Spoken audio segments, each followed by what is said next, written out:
Grace ni izina rihabwa abana b'abakobwa rikomoka mu rurimi rw'Ikilatini, aho rino zina rifite ubusobanuro bugera kuri bubiri, aho mu Kilatini izina Grace risobanura impuhwe z'Imana, hanyuma mu Kigereki rino zina rikaba risobanura ubwiza buhebuje. Ba Grace ni abakobwa barangwa no kwicisha bugufi cyane, ku buryo ushobora gusanga uko umuzi ari bitoya cyane ugereranyije n'uko wakabaye umuzi. Ni umukobwa uziririza kwishyira hejuru, ku buryo yaba ari we cyangwa se abandi bantu bose bishyira hejuru usanga Grace badashobora kumvikana. Ni umukobwa ukunda cyane umuryango we, ndetse agakunda cyane n'abantu bakomoka ku muryango we, akawubaha kandi akumva yakora buri kimwe cyose ngo awubahishe. Yanga ikintu cyose gishobora gutuma umuryango we usuzugurwa, aho kuba wavuga umuryango we nabi cyangwa se ngo usuzugure, ibyo ngibyo niwe wabikorera.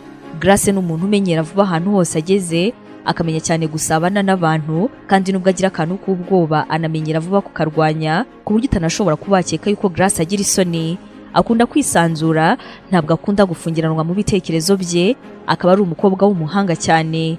Grace ashimishwa cyane no kumva yuko yakoze neza, gukorera ikintu cyiza ntumushimire bishobora kumubabaza yibaza niba koko wakibonye.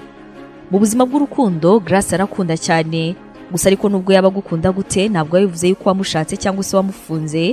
Ibyo rero bikaba ari ibintu bitamuze yuko abonye ahandi hari amahirwe meza cyangwa se nanone byinshi yifuza mu rukundo. Ibyo nyine biramutse bibaye ashobora kuba yaza akaguhakanira. Ni umukobwa ukunda guhabwa impano no kwerekwa yuko ari ukunzwe, ibyo ngibyo bigatuma aribwo agira umutekano. Ni umukobwa ugerageza buri kimwe cyose ku buryo usanga nta kintu na kimwe kimunanira. Imirimo itandukanye aba yakora harimo ijyanye n'ikoranabuhanga, kumurika imideri, kuririmba, ubwiza ndetse n'ibindi byatuma amenyekana, hanyuma akerekana itandukaniro ku bandi.